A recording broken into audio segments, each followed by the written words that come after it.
There we go. All right. Hey, everybody. Welcome into Punk Rock Saves Lives PMA session. A little early this week for 4/28/21. God, it, we didn't want 21 to hit. Now it's going too fast. It's how is it? How is it almost May? Um, so we're kicked in a little early this week because our guest called in all the way from Australia. How you doing down there, Scott? I'm good. Yes, I know time moves even faster for us because we're like 12 hours, 14 hours ahead of you guys. So we're even further in the future here. Time waits for no man in Melbourne. We lost him. No, we lost him. No. He'll be right back. There, he's back. Look at there. Oops, had the stream. You're back. There you are. We're back. We're back. That's we joked that there wouldn't be a PMA session without some technical difficulties, but especially considering this is our first transcontinental. Well, we've had Canada, but this is the first time we've gone off the continent. That's the same continent, though. This is the first transcontinental. There you go. You're right. We've gone global. It's April 29th for you, so we probably shouldn't have even said the date. Yeah, that's right. That's right. We're one step ahead here. What happens tomorrow? Is COVID gone? Tomorrow, the world's a completely different place. Yeah, the pandemic's gone. People have forgotten about it, and life's going back to normal. Fabulous. Thanks for It's the amazing hot how quickly tip. things can change. Yeah, it's amazing how quickly things can change, isn't it? Well, it's really cool. If I'm not mistaken, and from seeing a lot of Chris's posts, y'all are starting to return to touring and return to live music down there. Is that correct? Yeah, to a degree. Shows are starting to happen. We've still got limited capacities for promoters to put on shows without any kind of sponsorship or funding or anything like that. Shows inside venues are pretty dire because the numbers are capped at like 50% at best, often seated as well. So the vibe's a little bit, but outdoor shows even are still capped at low numbers, which is really frustrating because events and all that kind of stuff is still going ahead with massive numbers. There's a football game happening on the weekend in Melbourne. They're going to have 85,000 people in the stadium, yet they're still struggling to allow more than a couple of thousand people to an outdoor venue. So there's a lot of confusion and weirdness, but there's a little bit of confidence coming back with borders. Border restrictions are a lot less tight than they were not long ago. So there's a bit of confidence coming back that when you book a show interstate, you're actually going to be able to travel there to do it. But yeah, as far as the rest of the world goes, we're in pretty good shape with the virus at the moment in Australia. Tina and I have been invited to Australia. She met some folks on a Greek islands cruise that she did a while back, and they want us to come for their big, I think it's their 50th wedding anniversary, and they want us to fly down to Australia. And so I'm kind of looking forward to it because I somehow in my life have never made it there, and it's one of I've always wanted to. My best friend growing up lived there for like 6 years and just talks about it like it was his best life. So I'm looking forward to coming and checking it out. So hopefully those border restrictions stay cool. So yeah, exactly. Hopefully the whole hotel, the quarantine and all that kind of stuff is not too brutal for me.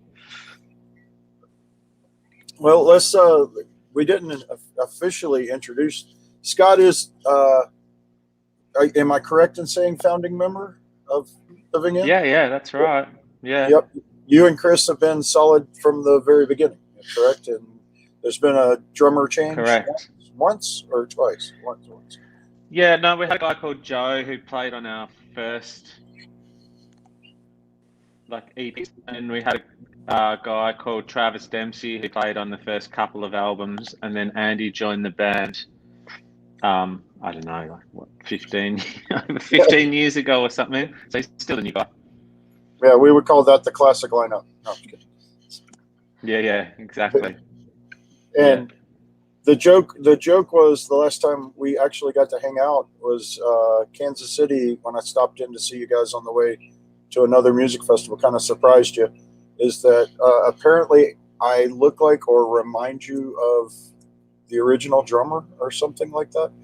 I've always thought. I thought that when I first met you, you do bear quite a resemblance to Travis, our old drummer. That's pretty funny. It's called a doppelganger, I think. That's because we were standing outside the gig in that Kansas City when I just ran by it. I was on my way to another festival and I saw they were in Kansas City, so I ducked by to check them out. And they were playing the Riot Room, which is a really cool little venue in Kansas City. So if you're ever out there in Kansas City, support the Riot Room. Cool place. But we were standing outside trying to trying to decide where we were going to go to dinner, and somebody thought I was the bass player because you weren't there. You weren't standing there. And I'm like, no. And then they started joking that I look like Travis. So that was pretty funny. So yeah, there you go. There's plenty of confusion there by the sounds of it. Well, we found out we had a cool meeting today with DKMS guys with the bone marrow registry that we worked with for so long with Love Hope Strength, and we are officially going to be working on some of these big festivals that are being announced. And if everything comes to fruition for September, we will be doing some swabbing, folks. So be prepared. We're working on, and that's what I did on Scott and the Living Ends tour. I've got the post. I made a poster. I don't know if you know. I made a poster out of. I took one of the T-shirts from the Shift tour and turned it into a poster. So it's wow. And that's epic. Yep, I went out on the whole Shift tour, American tour with them, and it was a great time. You had some really cool opening acts. Our Counterpunch, our buddies from Chicago, did some of the dates. That's where I met the guys. My brain just went numb. But we met a lot of really rad bands on that. We played the Wonder Bar. That was awesome in New Jersey. That's right. Yep. In Jersey, yeah, in Asbury Park. Yeah, that was really cool. It was kind of historic to stand there. I've since been a bunch of times, but standing on the boardwalk in Asbury Park is always a pretty cool thing to say you did. And I'm Correct. for some reason I'm getting blown up during the event. Go figure. We like to pop up some of the things. Obviously, Matt Morris is really excited that you're in. Greetings from Texas, he says. We did Austin. Oh, cool. It's so tiny. I'm doing this on my phone, so that text is so tiny, and my eyesight, the challenged my eyesight becomes. So thank you. I appreciate you reading that out for me. I can't read it properly. I like to throw them out there some. So we'll if people cool. We bring them on. And so stand-up bass, mandalas. You and your partner do a lot of like endurance stuff, like is it rides or runs, or we're doing some. Yeah, we did a run. We did what was it? 28-kilometer run in Ontario, which was just south of Melbourne. There we have a thing called the Mornington Peninsula, which is, what's it like? It's a bit like Florida, I suppose. The peninsula in Florida, or in Mexico, the Baja Peninsula or whatever it is. And anyway, we ran across it, but the challenge was at the end of it, at the run, the last sort of 5 or 7 Ks or something, is over a hill, like a pretty large hill, called Arthur's Seat. It's a challenging run, and we had to do a lot of training to get ourselves into shape for it. But yeah, it was a really good thing to achieve. I don't know what 28 kilometers is in miles. It must be like That must be like 16 or 17 miles or something, I would imagine. But yeah, so yeah, we've been into that. I mean, we've been into running for a while. Yes, and I don't know, it's good for mental health as well. I find like we go out and do 20 or 30 kilometers, and that takes about 2 or 3 hours. And I always find it's a really nice reset for the brain to kind of go out and do that long distance stuff. I get a real buzz from it. That's really cool. It's exercise is a big part of mental health. So that's another good point. We talk a lot about mental health. Dan is our up here in the corner is in Chicago, and he's our mental health advocate for the charity, and he helps us find all sorts of really cool stuff. Do you want to point out that Tom Urban and Polly Elnoff have just jumped on? Tom's with Suburban Resistance out of Vegas, who's Adam, the guitar player that I play with, is the drummer of that band. And Polly is the lead singer, guitar player of On Off. And they both, Suburban Resistance just got announced for playing punk rock bowling on the main stage. So that's, congratulations, cool. guys. That's pretty rad. And, when a young band, we're all not young guys, but a younger band makes it on the main stage, that's pretty rad. And On Off played for us a couple of years ago at our Punk Rock Hoedown, and they're phenomenal three-piece out of Ireland and California. They're Irish guys that moved to California to be a band. That's pretty rad and incredible. And then, wow, all of our people are jumping in. Nick from I got to brag about this. Nick Zappetto just jumped in, and at Brixton Barbers Saturday, we probably brought in 600-700 pounds of donated food, and we turned in over 1,000 pounds of food to the Counterpath Food Bank just yesterday. I took it all yesterday. Pictures just hit the internet. I'll repost them when we're off of this. I didn't want to cut into this with another post, but we delivered close to 1,000 pounds of food to a little food bank that literally is a community food bank. So, and that same wow, food, that's amazing. Yeah, that same food will be given out tomorrow night. They have they give it out every Friday night, so it's really cool.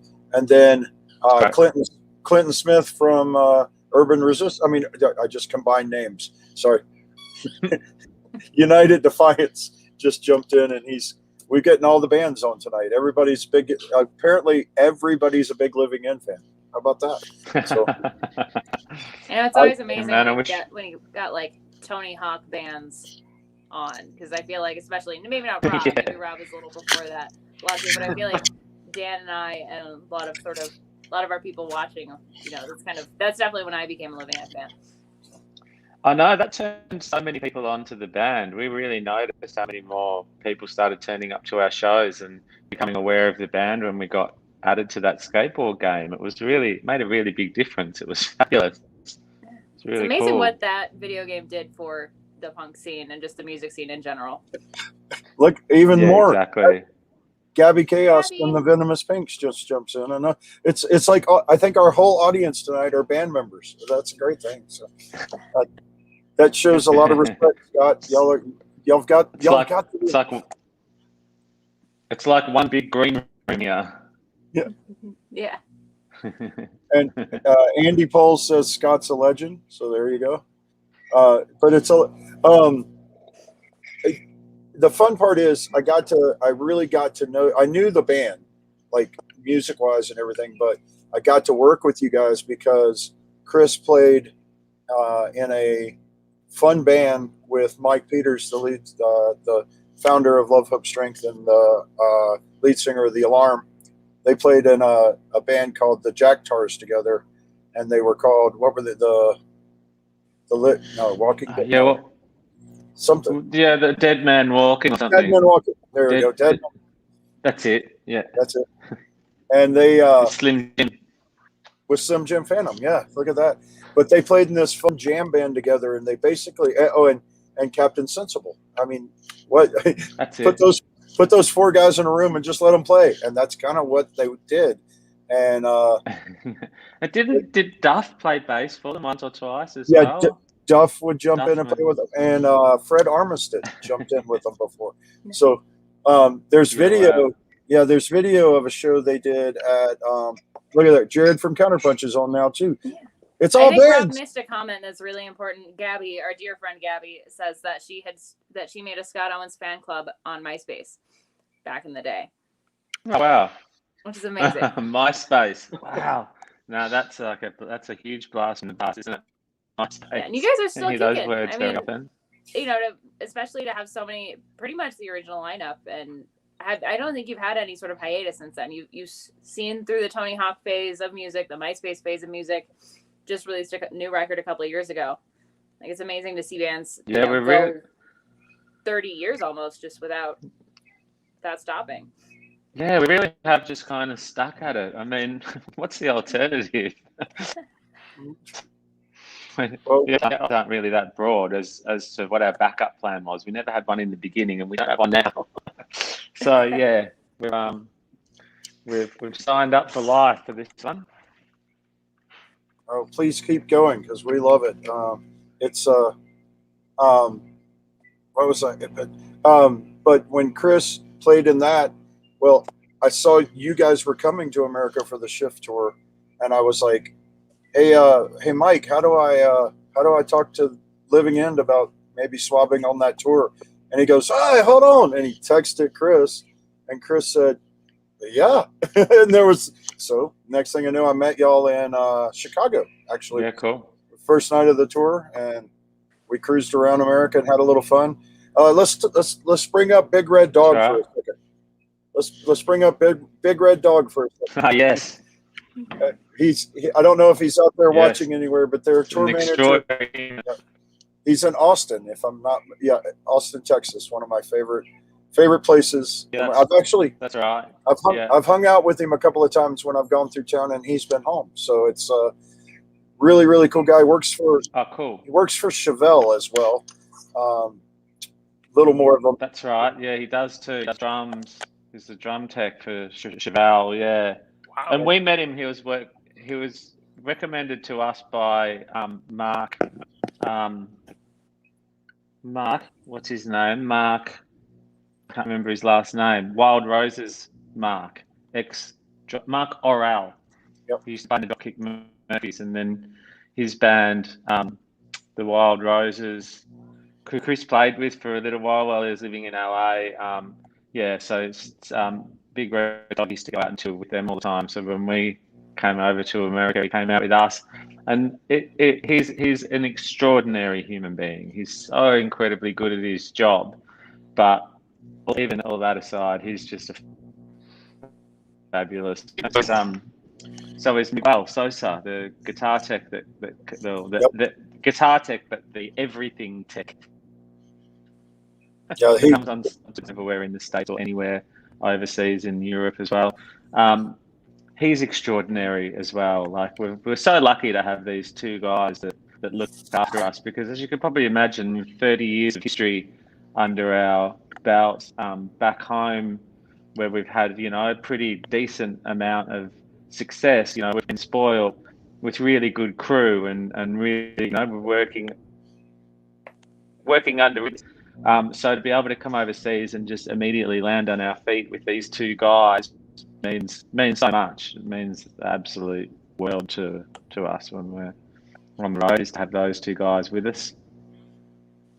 It's incredible. And like you said, exemplary humans. They're good people, and that's Big Red Dog. They really are.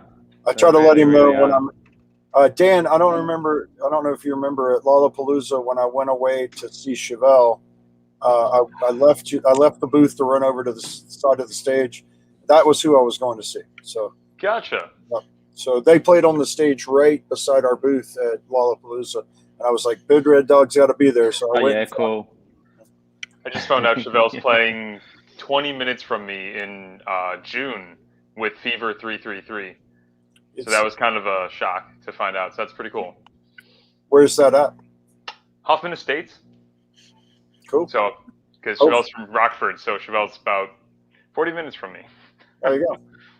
So maybe he'll be with them. I'm not positive, but we'll give him a call and see. So, yeah, things, Scott. If you haven't been seeing what it looks like they're going to try to do punk rock bowling. It looks pretty promising for Vegas, and that's September. That's Vegas. Yeah, cool. Should be the last Yeah, weekend nice. of September. It looks like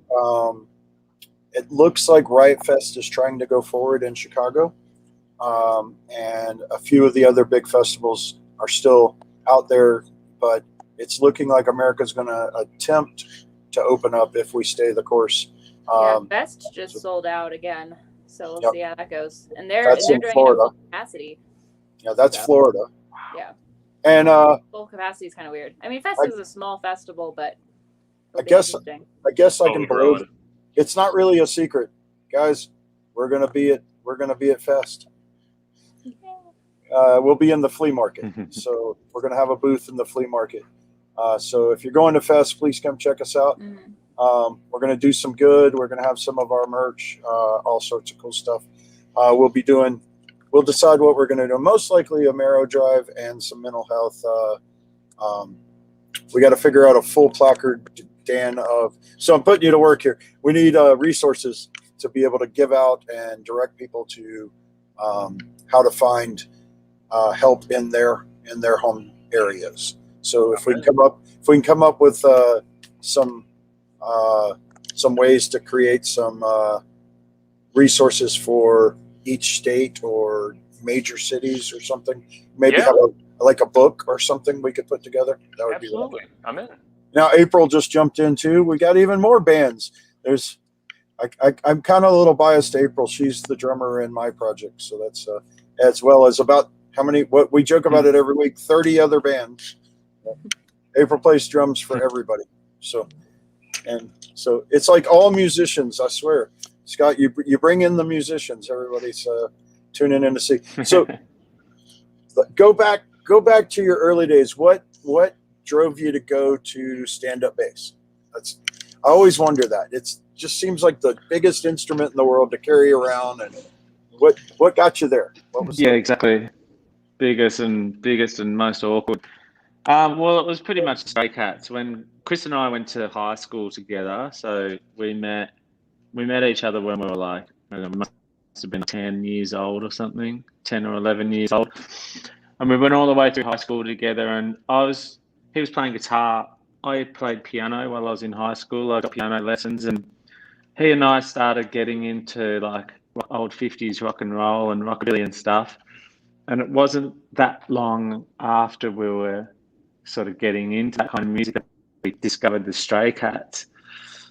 And from that moment on, it was just a huge, a pivotal moment. And from that moment onwards, we just decided like we wanted to start a band and we wanted to do what they were doing.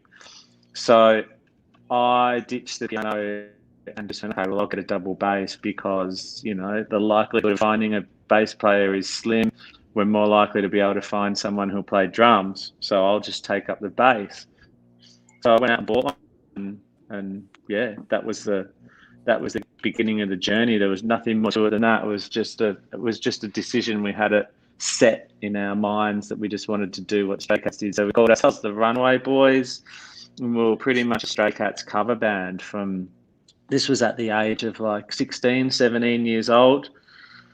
And yeah, we used to just go out every weekend and play shows, play gigs, like everywhere. And the double bass was a weird one. We did lots of rockabilly, sort of dance kind of shows, like in town halls and stuff like that, where people who were into the rockabilly and 50s rock and roll scene would kind of come along and dance and all that kind of stuff. But we also did a lot of going into pubs and venues in Melbourne, like on weeknights and stuff, and being like first band on and supporting just any kind of band, like, a lot of metal bands, a lot of more harder kind of metal bands, punk bands and stuff like that. So I think that's what kind of gave us the appetite for sticking with the kind of rockabilly thing, but playing with, like, we used to try and play our 50s rockabilly, Stray Cats covers with the ferocity of some of the metal bands and stuff that we were playing with.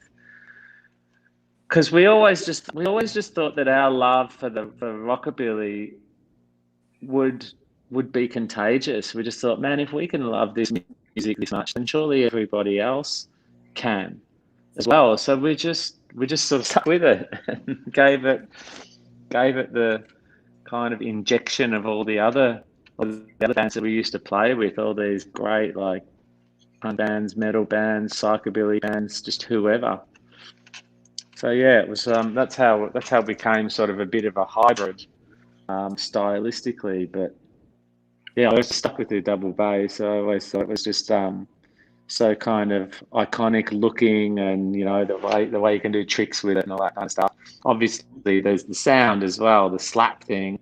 But yeah, it's such an iconic thing. There weren't that many bands in Australia that had double basses in them, so it was a bit of a unique thing here as well. So still pretty much a unique thing. So very. But yeah, it's not that much of it around. It's cool. Where did you when did y'all, in that time period, where did you switch into writing your own music, and when did it morph into The Living End? So. Well, it was pretty early on in the piece that we started writing our own tunes, and the first few that came out were pretty, you know, standard kind of rockabilly sounding tunes, you know, 12-bar blues and this kind of stuff. But it wasn't that long before we started writing songs. We put out an EP in, so this was like, it must have been like 94 or something, 93, 94, that we put out an EP called Hellbound, which had like 8 or 9 songs or something. And a few of the songs on that, you know, we were starting to try and get into writing, you know, more different kind of tunes that weren't just your 12-bar blues kind of setup. Some songs that had a little bit more sort of variety in their arrangement and stuff like that. So it was really early in the piece that we kind of decided we weren't going to be like a lot of, like, there was a bit of a scene in Melbourne, a rockabilly scene in Melbourne and in the rest of Australia as well. And yeah, it's pretty early in the piece that we decided that we wanted to try and add different elements to the songwriting than just the typical kind of rockabilly revival kind of thing. So that's why we changed our name to The Living End, and tried to mix it up a little bit, you know, writing wise, tried to you know, play different chords, not just 12-bar blues. Well, I can say as a fan that you definitely found and made some of my favorite music of all time. I mean, putting on Modern Artillery from beginning to end, there's nothing to miss. I mean, it's a perfect pop post-punk album. It's incredible. So it lives in the CD player in my car. I call it my mountain CD, because when living here in Denver, we can escape to the mountains real quick, and when you get up there, radio reception's not great. So I always forget what's in my CD player, and it's always Modern Artillery. So every time I'm in the mountains, I'm like, that's what I play for the whole weekend, or, you know, so, and it doesn't get old. And, you know, Tina loves it, and we rock it out a lot. So that's for every album. And I got to say, it went way back there. Kyle Hernandez, from the Bunny Gang and Synthetic Elements is on too. And he told me, I actually had y'all sign a CD, for one of the Shift CDs on tour that I brought back for him. He's always told me y'all were his favorite band and one of his biggest influences. And apparently in the comments here, he says you were his first concert. So maybe you inspired a bunch of musicians. That's pretty rad. So yeah, that's cool. That's always good to hear. So what has Shutdown see us and what has Shutdown keep coming done back. for the living end? Are you guys writing? Are you exploring yet another sound? Should we expect to see new things coming from you in the near future? No, we started working on stuff before Shutdown happened at the beginning of last year, but we've kind of just shelved it, and we figured we won't bother getting back to it till maybe later this year or next year or something. We're going to try and plan some shows for later on, a few months down the track. We've got a few shows here and there on the books at the moment, but yeah, it pretty much meant nothing for us. We just thought we'll just, we'll just kind of sit on our hands and wait for it all to blow over and things. And we did a couple of shows that were just for online, no audience, and it's a really difficult environment to make happen, to make it good. And we also did a couple of shows at sort of smaller capacities, which was great. Because, it's good to kind of dust cobwebs out, get up on stage and have a play. But yeah, we just sort of figured we'll just do little. We'll just do nothing. Chris is out doing shows at the moment because he's putting out a solo record. So it's given him the opportunity to finally finish. He's been working on it for years and years and years. So it's been great in that respect, that it's given him the time to just focus on that, because it's epic. The record's really, really good, and he's put a band together, and they're out doing some shows at the moment. I saw them play I saw the first show that they did, which was just down the road from where I live, and already, like, first gig, they were just amazing. It was really, really, really good. So that's been a great thing to come of the pandemic. He's finally got his solo record out, and the songs are epic. He's spent years working on them, and so yeah, that's really good. But yeah, other than that, for the band, it's just kind of meant nothing. It's been kind of cool because, as you say, we haven't had a break for years and years and years. Like, we've just been at it. Yeah. So and Robert mentioned mandalas before. It's given me an opportunity to kind of just sit around and draw a hell of a lot, which I really love. So yeah, it's been cool. I know a lot of people have suffered. We've been pretty lucky that we've been able to survive throughout it without having to do too much. But yeah, it's been a nice time to kind of reset and spend time with kids. I've got teenage kids, and it's been good to have them home for a year as well. We didn't go too batshit crazy in the house together, so we all survived. So that's been a nice thing too. So yeah, it's been it's been an okay year in this house. I did see Chris posting about hanging out with Jimmy Barnes, which isn't that like Australia's biggest like godfather of music right now? He's everybody from Australia. Yeah, Jimmy's like, yeah, he's an icon. He's like Springsteen of Australia. His band Cold Chisel throughout the 70s and the 80s were huge. The song Khe-Sanh is like Australia's other national anthem. They were absolutely amazing quality band. They were so good, and he was a fantastic frontman. And then he went on to his own solo career in the 80s and just kept on just smashing it. He's so good, and he's such a lovely bloke as well. So yeah, they're out on tour. They're out on tour together at the moment. There's a festival tour. It's called the Red Hot Summer Tour, and yeah, they're doing that together at the moment, which is great. That's beautiful. Most Americans, if they know of Jimmy Barnes because of Lost Boys, because he sang the duet with Michael Hutchence on a song on that soundtrack, and that's where Americans. That's how Americans get to Jimmy Barnes. And, yeah, right. Gonna have a good time tonight. Yeah, that's right. Was it Good Times? Yeah, Yeah, good that's time. it. Yeah. Wow. Okay. So that was my Yeah, first because he taste of didn't Jimmy really. Barnes. He didn't have much of a career in America, did he?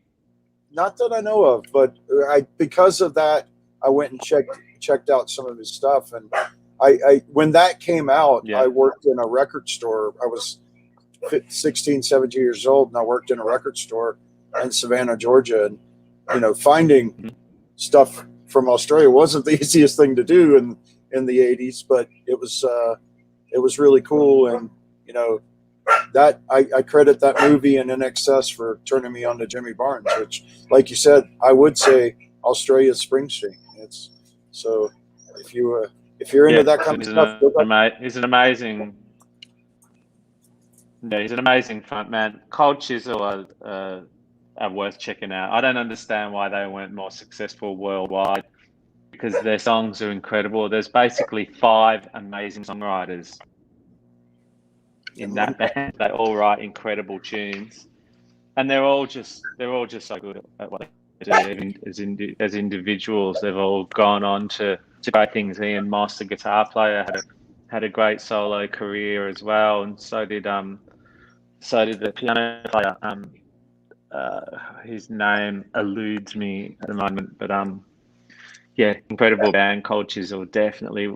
All those other people who are in bands who are watching right now, Cold Chisel are one of those bands that if you're a musician, not only are the songs amazing, but playing and everything is incredible too. If you're a musician, it's even better. Check that out. And Dan, did you do that? Somebody just put your link to your mandalas up so people can check that out. And I've been watching you draw them and post them online, and that baffles my mind. I could not be that detailed. It's I guess it's a really good mental workout too. You have therapy. It is a good mental workout. It's good therapy, and it's like I'm into meditation, and I find that puts me in a similar mindset as meditation. I really love I love the concept of doing something that you don't get an instant reward from. Having to put time into something. It's like learning a musical instrument. Putting time into something where you know that the reward is not going to come until weeks or months in my case, drawing down the track, and just slowly chipping away at it. Yeah, not looking for any instant gratification, just enjoying the process itself is I love it. I love being in that kind of mindset, because these drawings, the bigger ones that I've done, I've never really clocked it, but they would be well over 100 hours of work goes into them, and I just love it. I just find that time so precious. Just coloring. It doesn't take a lot of creativity, and it doesn't take a lot of skill. Like I'm not a very good illustrator. I'm not good at drawing things, and that's why I like doing these mandalas, because it really just doodling.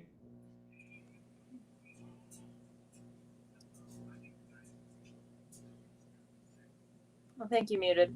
Yeah, it looks like his mic's off. Let me try.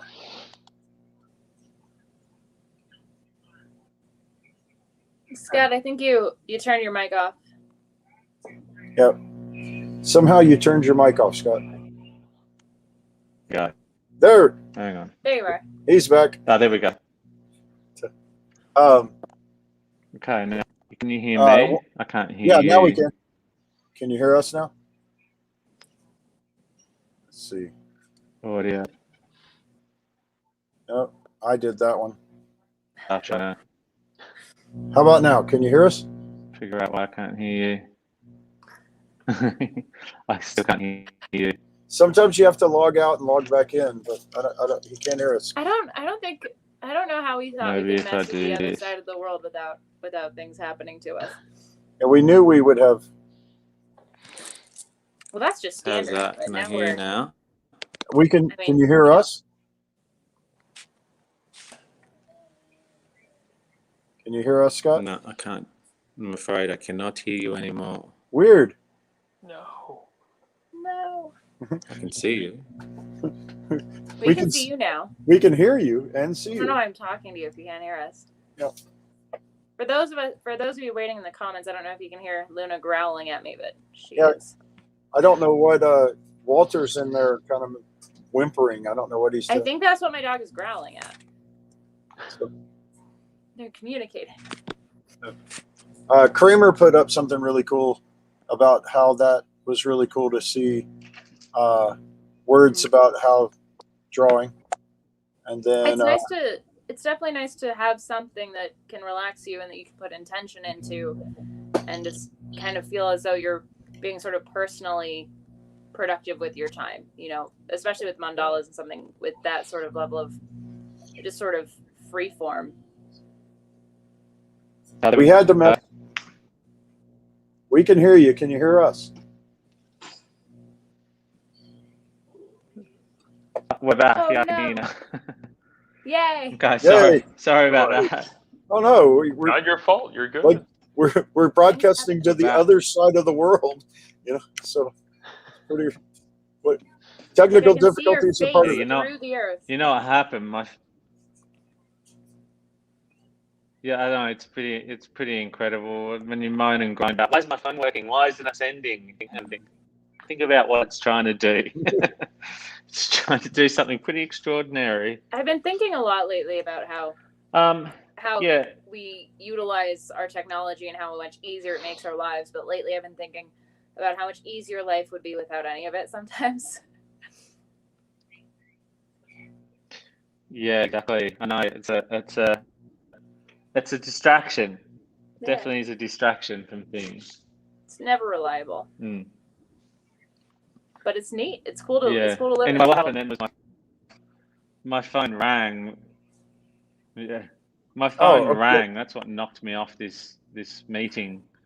Yeah. I should put my phone in airplane mode or something. Anyway, it's too late now. But anyway, yeah, I was just talking about drawing and the mindset of drawing and how much I love it. Yeah, I could go on all day about it. It's a beautiful headspace to be in. I think it's really good. I think your brain needs, it's like what happens to your brain when you sleep. Your brain needs that time of doing things slowly, doing things that take a long time and just being in the process of something. I think it just needs that time to complete itself. And that's why I love doing these drawings, because what these drawings is it's continuously just trying to organize. I start with these small circles and then I try and organize around the outside and keep on organizing and organizing. And the same things, I can draw all these analogies between what's happening on the page with what's happening in my life and in my mind as well. And it's a great place to be. I just love it. That's awesome. It's fascinating. That's incredible. It's kind of like a bonus that at the end of it I get this piece of artwork. It's like that's like not the most important bit really. The process is the most important bit. I don't know if you have them in Australia, but there's a TV show here, one of those reality shows called Ink Master, and it's all about tattoo artists competing to be the best. Yeah, and it seems like every year somebody has to do a mandala, and it either makes them great or trips them up completely. So it's when I see that, I was thinking about Scott's got this, you know. Yeah, well, I don't do them like traditional ones either. I don't use any measuring devices or anything. I don't start off with a plan or a map. I don't like grid anything out. I just do it all by hand and by eye. So it's constantly kind of one side's always sticking out a bit. So the next layer I have to try and balance that out and balance that out and balance that out. And yeah, that's just another part of the process. As you can imagine, you can just draw all these analogies of things in your life when you start thinking about balance. I love it. I just love it. Yes. Really beautiful. Yeah. And it's, like you said, good for the mind, which is not a bad thing. So I know you've got an important you've got to go for a family doctor's visit or something here in just a little bit. So we'll start. We've hit 45 minutes already, believe it or not. We've just been talking and having fun. I like to close it out a couple of different ways each week. We'll start. I didn't tell you this in advance, so we'll start with Dan and Mackenzie and see what they've been into. Is there a song, an artist, a book, a podcast, anything that you have used the last few weeks to help you that could possibly help somebody listening or watching going forward the next few weeks? Dan, what's been blowing your mind up the last week or so? I've had two things on my mind. One of them is Miguel Chen of Teenage Bottle Rockets book. One of two he's released that I've been heavily getting into. Really great diving deep into the basics of yoga and meditation, the benefits, and it's my third run of the book, and you can always find hidden treasures of things that you might have not noticed prior, so it's great to have. For me, the other thing would be, since we're on the rockabilly kick, if you've ever heard of The Brains, have been a go-to band for me lately, and they released an album last year called Satana Tarantula, and hands down one of my favorite albums released last year. Very underrated, and just highly recommend it. Speaking of Miguel Chen, 5/26, he'll be our guest right here. So that's my birthday, so I might not be here, but I'm gonna do my best. I actually had no idea my birthday was on a Wednesday. So it's kind of funny you brought that up, and I was like, wait, I just booked him. Well, I might try to actually be streaming from Hogs on that day. So that could work. It'll be fun. That could work. All right, Mackenzie, what's in here with us? What's been blowing you up, Mackenzie? Oh man, this is a week that I've just been listening to things that I can sort of kind of yell to. A lot of Drug Church, Hers Collective, some Power Violence in there. It's one of those kind of days, but it's been good getting the energy out from my throat. That's good. Yeah. So if you heard weird noises while you were driving around Albuquerque, if it sounded like somebody was dying, that might have been me. Scott, has there been anything that you've been that you could turn us on to from over there? What's going on? Well, I have been spending a lot of time drawing, and I did only just a few weeks ago set up my really good studio monitors out I've set myself up with a drawing space, and I've got really good speakers out there. And I pulled out my old CD collection out of boxes as well. So while I've been drawing, I've kind of been going backwards and forwards between listening to metal. I've been really, really getting back into System of a Down, some Pantera, and some Slayer, which I know sounds completely contradictory to what I was saying about the headspace of drawing and how peaceful and how much of a nice and relaxing state it is. But I tell you what, man, all I have for an appetite for music while I'm doing that is metal at the moment. I just want it to be heavy riffs. And I think, like you were saying, Mackenzie, it's just sometimes people who are into metal are peaceful people because they've got an outlet. Yeah. They've got a release for kind of any kind of aggression or any kind of pent up kind of energy. And I think it's just lovely listening to really good metal. Anything that's vibrating inside you on like that level, like kind of finds a mate when you put metal on, or anything really heavy or violent or whatever. It kind of neutralizes it a little bit. Yeah, exactly. And nice. I know, and the musicianship's always so good. It's always so tight and so well played, and it's so well organized, and I love it for that as well. But I've also been listening to, while I'm out there drawing for hours, I like to listen to Eckhart Tolle's podcast as well. Just, it's almost like guided meditation, but I've read a couple of his books, and I enjoy that. I think I just enjoy the sound of his voice. It's so soothing and calming. But I like what he says about being whole thing is about being in the now, being present, and it's nice to be reminded of that.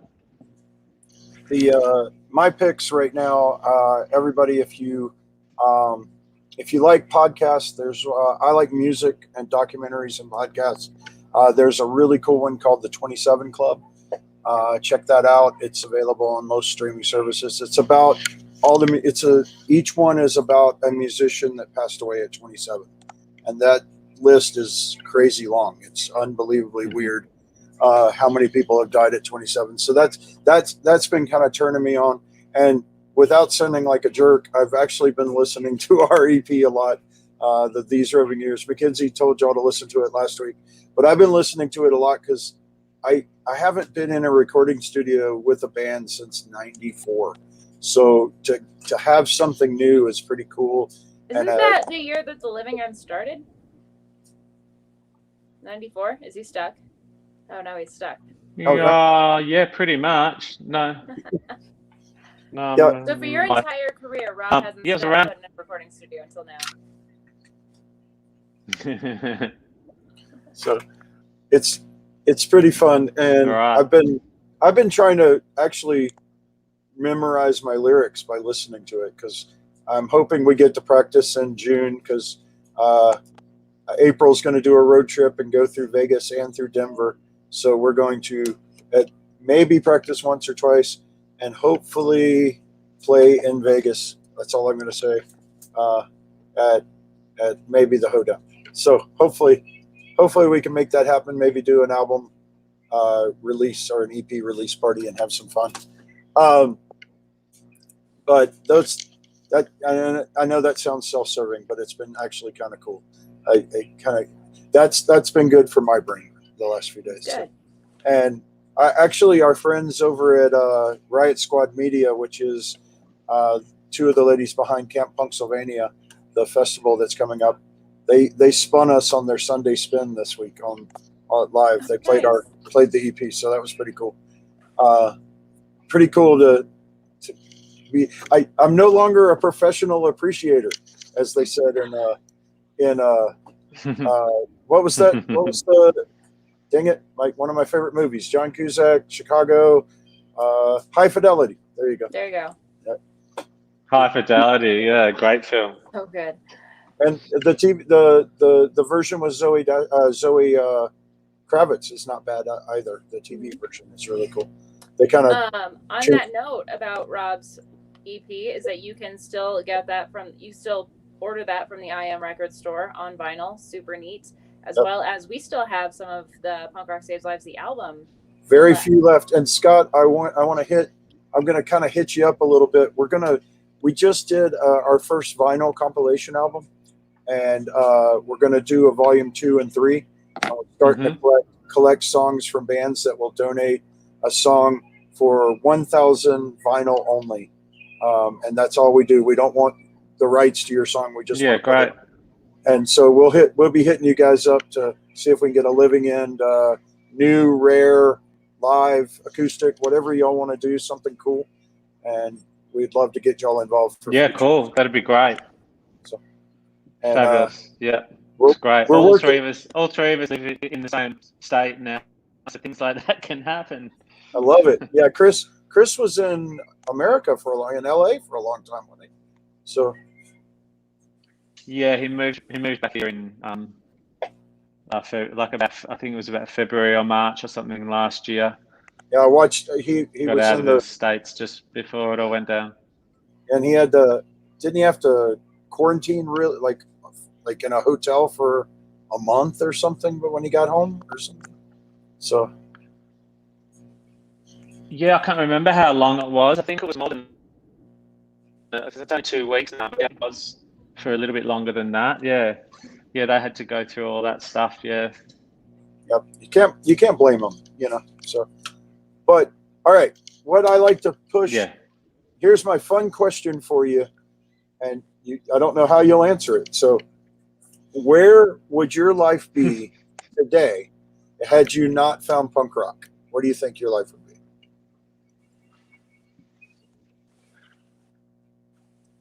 Oh man, I'm still God, if it was music, if my life was still music and I'd not found punk rock, then I reckon I'd probably be into disco.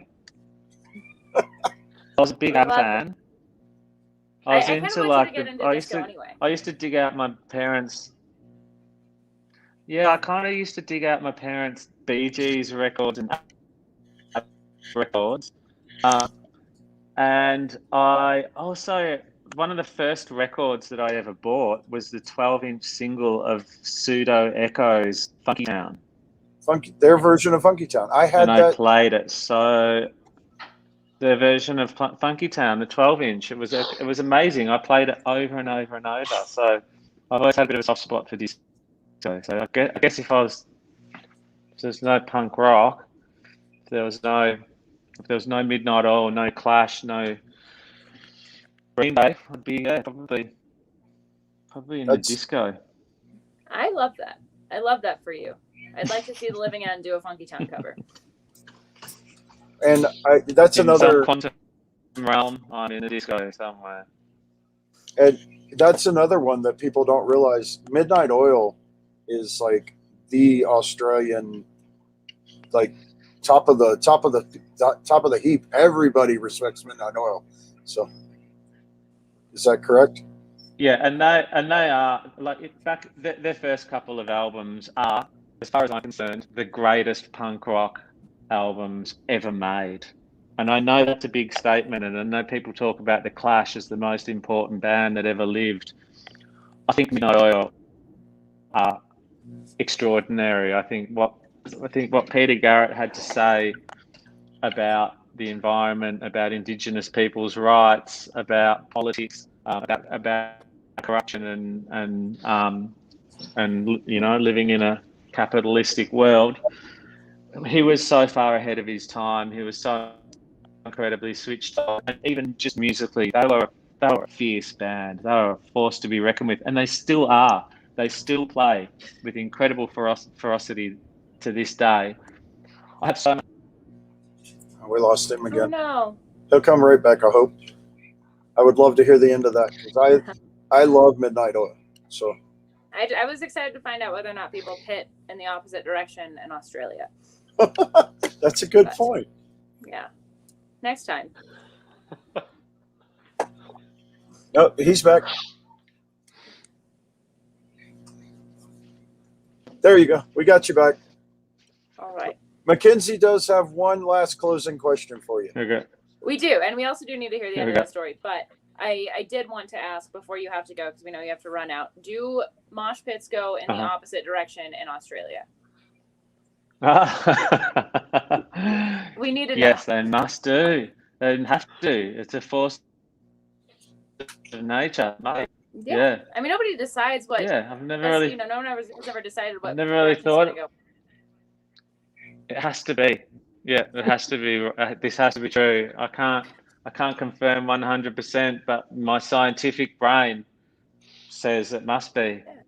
Fabulous. Well, think of us when you're on stage playing again, and try to take note of which direction they're going, and we will do the same, and we will confer later. Fabulous. Yeah, exactly. Well, yeah, but yeah, there's got to be a scientific paper written on this. There's a gap there needs to be filled. If not, somebody get to it.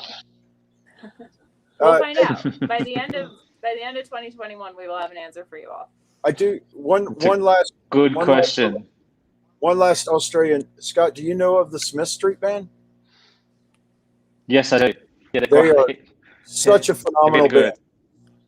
I've had the luck. I had the luck to tour America with them when they came over and opened for Frank Turner, and I love those guys. So yeah, we've been lucky enough to have them open up for us a few times, and they're so good. Yeah, really good band. Well, so there you go. There's three Australian gems to be taken from this conversation: Midnight Oil, Smith Street Band, Cold Chisel. Absolutely. Awesome. Well, everybody who's watching with us, get on that. I don't know if Rob is coming back or not. I am. I got knocked off. Sorry. I got knocked off. I'm back. But I do want to say Dan Garrison's been commenting a lot from Canada. And Dan, yes, you will see, I'm sure, Mackenzie and I. Thank you. If not, Mackenzie and I and Dan in Vegas. I'm always at Punk Rock Bowling. It's the only consistent thing about my personality. You'll see me there. That's really where Mackenzie and I got to be good friends. So It is. Yeah, we knew each other kind of before that, but that's the spot. We really nailed it. We nailed down our lifelong friendship. And Rob knows good and well that's probably the one festival that he can't keep me in a tent at. So, but you'll see me running around. And we're going to try to figure out something with the sober punks there, and with our support group and all of that. So lots of really cool stuff coming. I do want to say it's been an amazing, amazing honor to have you on, Scott. You're definitely one of our favorite bands, and seeing all the musicians on tonight have shown me just how much you mean to the world. And I hope you know that. And we thank you for being on. I know you got family stuff to take care of, so we wanted to tell you how much we appreciate you. And do you have any more closing words for the world? Thanks. Just none other than I hope this pandemic fucks off soon and we can start traveling internationally and hopefully we can come and spend some time on your shores, because we really started to get a bit of a rhythm going where we were in America once a year, and it'd be great to be able to pick up the ball where we left it and see Big Red Dog again. Yeah. And yeah, thanks so much for having me. I've got a lot of respect for what you guys do. I appreciate you having me on. It's nice to see you all. Well, we love you, Scott. Thanks very much. And everybody, as I say every week, we're out here for you. If you need anything, don't be afraid to use us as your first step. We will help you find the help that you need. We've kind of adopted a couple of cool things. The Help Us Help hashtag is what we've been using for all these food drives and everything. So help us help others. It's help us help. And I actually got permission from Mike Peters of The Alarm today, because I've been calling some of our stuff our direct action initiatives. And that was an Alarm album a few 12 years back. And I wanted permission to say that I was using that. So he obviously said yes. And so good people around the world, do something good for your, like I said many a times, I know we're starting to open up, but still wear your mask, be protective, take care of other people, get your shots so we can all get back in the pits together. It's not a political thing. We're not telling you to be a conformist or anything, but if you get your shot, it's going to help us get back to being able to be in crowds and be in concerts and be in pits together again. And we all want that. We appreciate you. Do something kind, yell across the fence and make sure your neighbor's okay. Like I said, everybody's starting to get out more, but there's still people that are isolated. So check on your neighbors, do something cool. And as I say every week, one love, up the punks. Much love. Have a great night, guys. Thank you, everybody. Love y'all. Scott, thank you, buddy. Thank you. Bye. I'm going to click. Hit See the you wrong guys.